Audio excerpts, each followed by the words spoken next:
Welcome to the Business Spotlight series. My name is Cote, and I'm your podcast host here on the show today. And we have Chris Shiver, founder and CEO of Adventure Headquarters, joining us. We're going to hear all about his journey to business ownership, challenges, and best practices that he's learned along the way to give you that inside look to what it's like to run and operate a business. If this is your first time on our channel, be sure to like and subscribe to get notifications when we drop episodes like this. Welcome, Chris. It is so great to meet you. Thanks, Kay. I appreciate your time and this opportunity to talk to you guys today. Wonderful. I am so excited to dive into learning about you and your business. So let's kick it off. Tell me a little bit about yourself and a little bit about Adventure Headquarters. Well, I was kind of very fortunate as a small child. Some might say it's kind of a curse, but my dad's job took us overseas when I was 3. And I've spent about 12 years overseas, traveling the world for most of my life. I've been to 36 countries and I'm hooked and addicted to travel and adventure. And my dad got us into some amazing experiences all over the planet. And so I figured I'd find a way to do that for the rest of my life and help millions, potentially millions of other people around the world to get out and do more fun, cool things outdoors. That sounds incredible. Well, I am a huge fan of traveling myself, and what a cool experience. And I love that you've brought it into your business. So, let's dive in a little deeper and tell me more about your why and what you offer at Adventure Headquarters. There's few things that all people on this planet have in common, and one of them is the love of the outdoors for physical, mental, emotional, psychological health, for fun, for exercise, for fellowship, for friendship, for digitally detoxing, making new friends, learning new activities, traveling. It's something that whether you're in Moscow or Manila or Austin or Beijing, it doesn't matter. Humans all have the same feelings, the same emotions when they get out and do really cool things.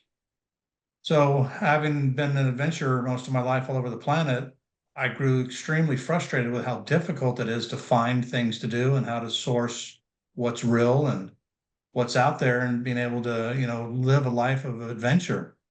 So that was the genesis of what became Adventure Headquarters. Oh my goodness, that's incredible. And you touched on so many great things, especially when it comes to just the benefits of getting outside, smelling the air, putting our feet in the grass, and those many of those things that we don't experience as much as probably we should. So I'm excited to even get into it a little deeper. And so, how are you, like, if I was your ideal client, how would I know I would be a great fit for you? Well, we have two clients, so to speak, but I'd like to clarify that a little bit. We have users and we have advertisers. So for the user, for the consumer, it's anybody from 8 to 80, anywhere in the world, any age, any demographic, any education. Everybody has that same DNA to get outside and do stuff. So technically, everybody on the planet is a potential customer for us. On the sponsorship or advertiser side, we go after adventure companies that want to sponsor and reach that audience that we're building. So anybody from Patagonia, North Face, Yeti, down to Bob's Fly Fishing Shop in Podunk, Iowa. They're all trying to grow their business. They're all trying to get new customers. And Google is the only tool for the consumer to find things to do, and it's truly detested. I mean, people's eyes roll back in their heads when I ask them, how do you find things to do? The other side of the coin is the advertisers, the sponsors that are trying to reach active on the go outdoor consumers. They're stuck with Google or Facebook or Instagram or TikTok. They say the same thing: bring us a better way to reach and engage the consumer so we can grow our business. So the industry's what I call a highly dysfunctional marketplace. You've got 500 million people on one side trying to do things outdoors, and you've got 30,000 companies trying to sell activities and services, and there's just a grand canyon of complexity and inefficiency that are stopping the smooth operations of that marketplace. And you have just a carnage every year of the companies going out of business. And it's not for lack of customers, it's for lack of efficiently reaching those customers. So that's what we do is we take people that are actively trying to reach each other and engage with each other. And we just help them to shake hands a little easier and do more business and get outside and do more cool things. Mm, I absolutely love that. I think that's so important. And like what you're doing is crucial and you're helping so many brands.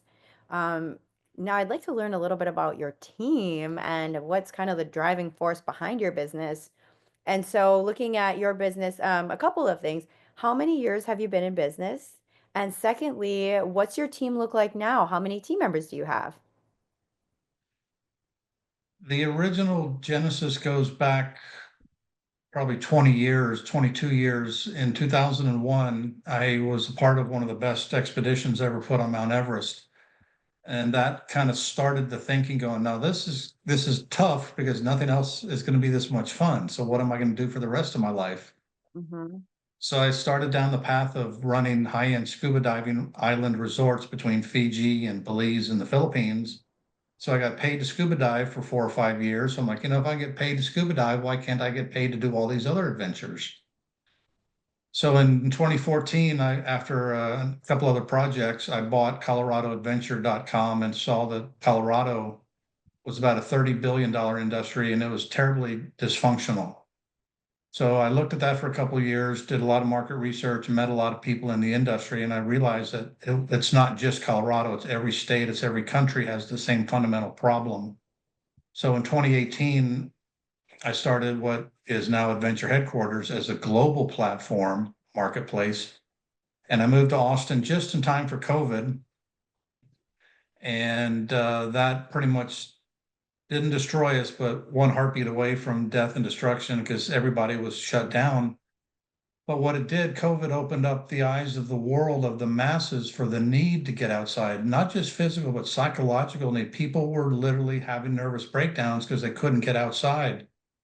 So we simmered along through COVID through 2021. Then we started raising capital in late 21, launched our Austin prototype in 22, started ramping up customers and advertisers.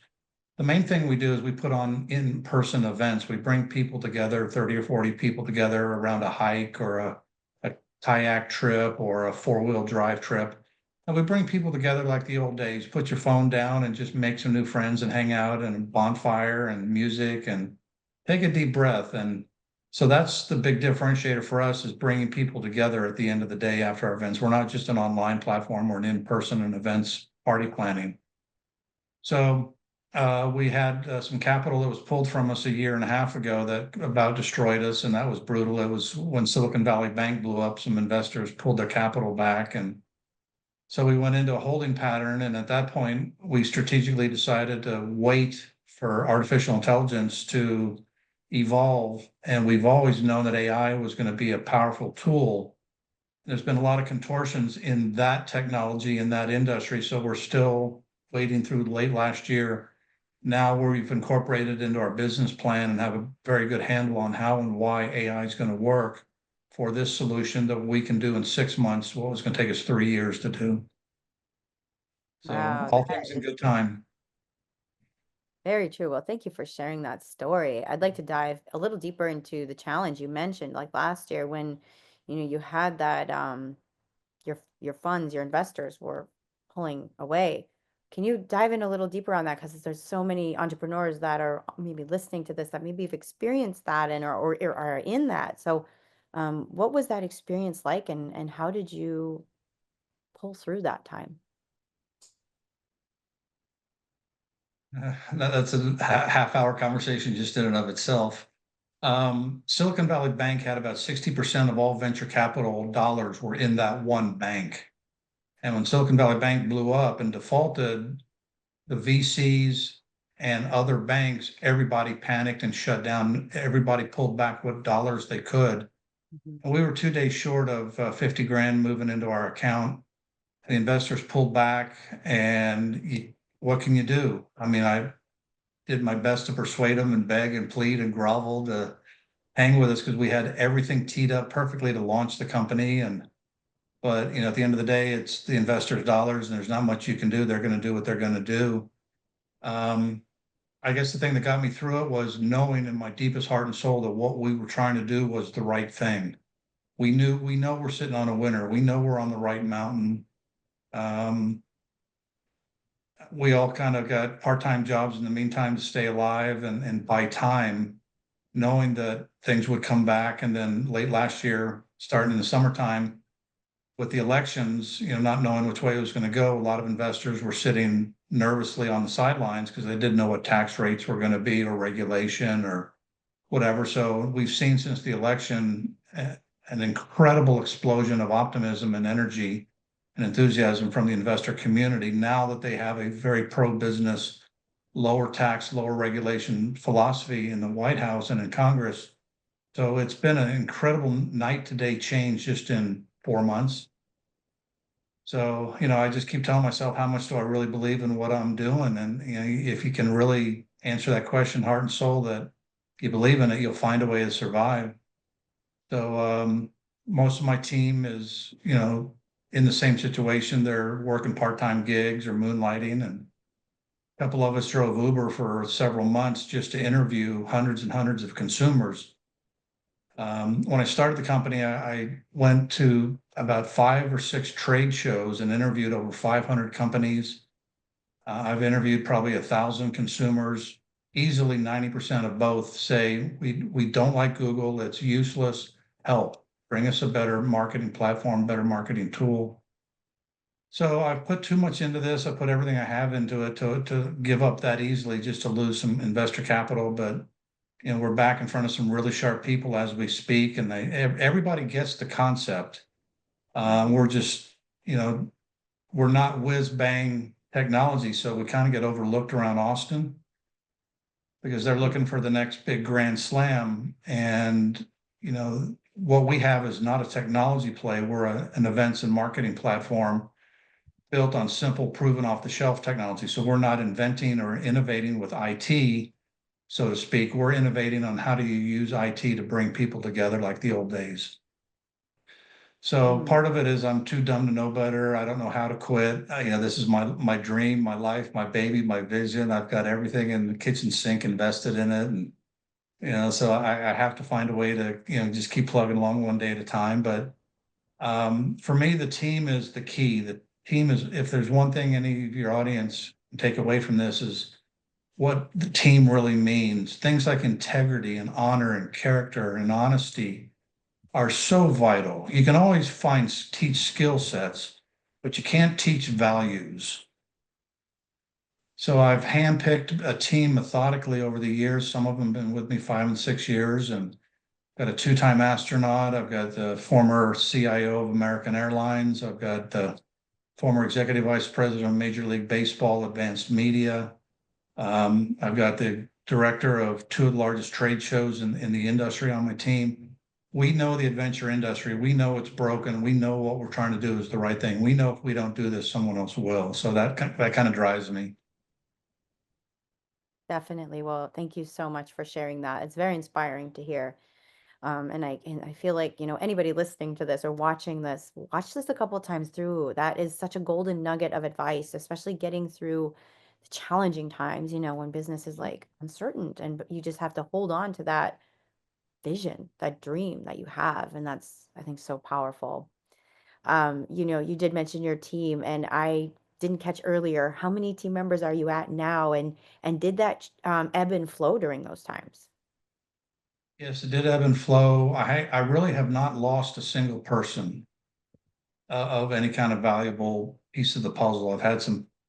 I'm a big fan of creating jobs as an entrepreneur and a capitalist, but at the same time, I want as few employees as possible. So I have a network of a lot of arm's length relationships, like fractional CTO, a fractional CMO, an advisory board. So part of my madness is to how do I keep my infrastructure overhead very low, very nimble, very adaptable. The market's going to change quickly. Again, it always does. I always want to be able to see those changes coming and adapt my business model and my product and offering very, very quickly. I mean, within days or weeks at most. And so a big part of what I look for in the team is people that are highly flexible. Some people are sticks in the mud and they hate change. I've picked people that are maybe not the best at what they do, but they're highly flexible and they're very adaptive, and their DNA is, they're not just risk tolerant, they're risk addicts. They love this stuff. They love the big mountain ahead of us. Mhm. So, we'll probably ramp up to about 10 people after funding. We've got a new offering we've just launched for 500,000 a couple of weeks ago. But again, I think I can outsource and partner with a lot of key pieces of puzzle to maintain my very nimble business model that I want to have. I think that's very powerful that you said that too, because especially when you're in an industry there is so much ebb and flowing of change, and to have that team built with that kind of collective mindset is that's so strong. This has been such a fun conversation. I've absolutely loved hearing your journey and where you're going. I'd like to hear, what do you have envisioned for the next 3 to 5 years? Part of the challenge, part of the dream and the vision is 5 years ago, I was diagnosed with Parkinson's disease. So that's my number one issue is how do I get my company up and running and sustainable enough that I can step aside. So we're actively interviewing, CEOs that have been there and done that because we know we've built the foundation. We know we have all the pieces of the puzzle on the table, but I have a health responsibility that overrides everything else right now. So that's my number one goal is to bring a CEO in that can raise capital quickly and scale this thing. The time is right and the opportunity is right. I'd like to become like Match.com for adventure, $1 billion company. Mm, Craigslist did 1 billion in revenue and they've got 54 employees. That's the wow. power of an automated marketplace. So that's kind of my vision is the advertisers and the consumers do all the work and we just maintain the platform and the backbone.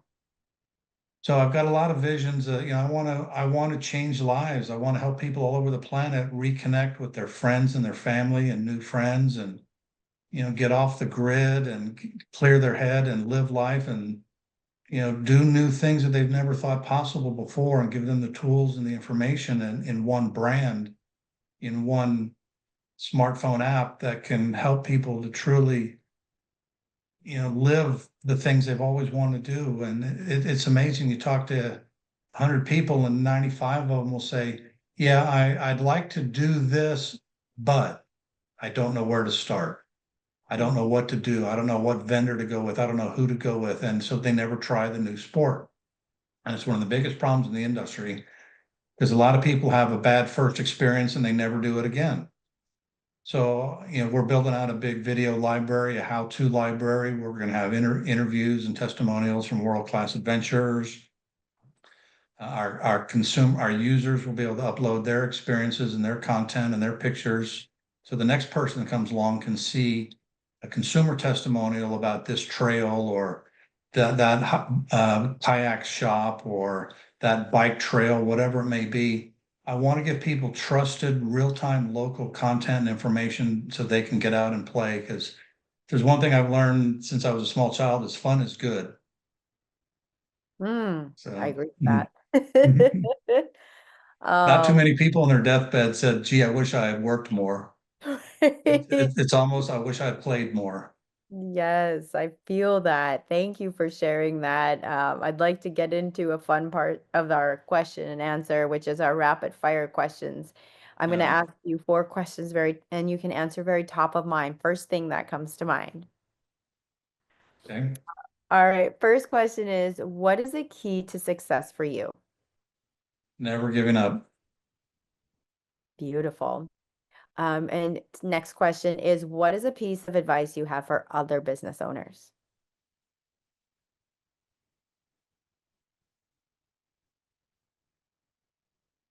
How do I put this politely? Don't believe an investor until the check clears the bank. Love that. That's the first time I've heard that one, and that is a great answer. I Yeah. love that. Number three is, it could be a book, a podcast, anything content-wise that you've taken in most recently. 7 years in Tibet. Hmm. Did you ever see the movie with Brad Pitt? I've heard of it, but I got to put it on my watch list. It's a powerful story of pre-World War II of some German climbers that were trying to climb Mount Everest, and they were captured by the British and they escaped, and they spent 7 years off the map, off in a part of the world that no one had ever been to, surviving through Tibet. And it's a very powerful story of survival and dreams and overcoming obstacles, and incredible photography in the movie as well, all around Tibet. So Oh, I'm excited. I'll have to check that out. Thank you for that. And the fourth question is, if you could wave a magic wand and overnight rapidly improve one aspect of your business, what would it be? CEO that's raised capital before. Thank you for those answers. Before we get to our final question for today, let's get people plugged into what you're working on. How can people get connected with you online? The website is just adventureheadquarters.com. There's a free membership. They can sign up. There's three parts to it. There's the search engine that anybody and their grandmother can use, no strings attached. And then from that, we think they'll have a great first experience. And they drop down into the free membership to get a little more value, a little more capabilities. And then from that, they would funnel down into the paid membership, which is $5 a month. And you get deals and discounts and free events and meetups. And we really add and provide a lot of value for $5 a month. Mm. Thank you. I definitely am excited to check that out for sure. This has been such a great conversation, Chris. For our final question today, what is most inspiring to you today? I just see all around the world people that, like the fires out in LA or the floods of North Carolina and hurricanes and other disasters, how incredibly powerful people can be with overcoming setbacks in life, massive setbacks.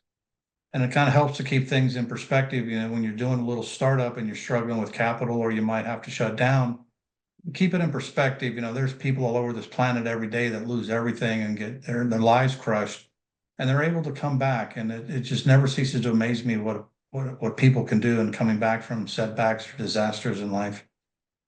Yes, that is very true.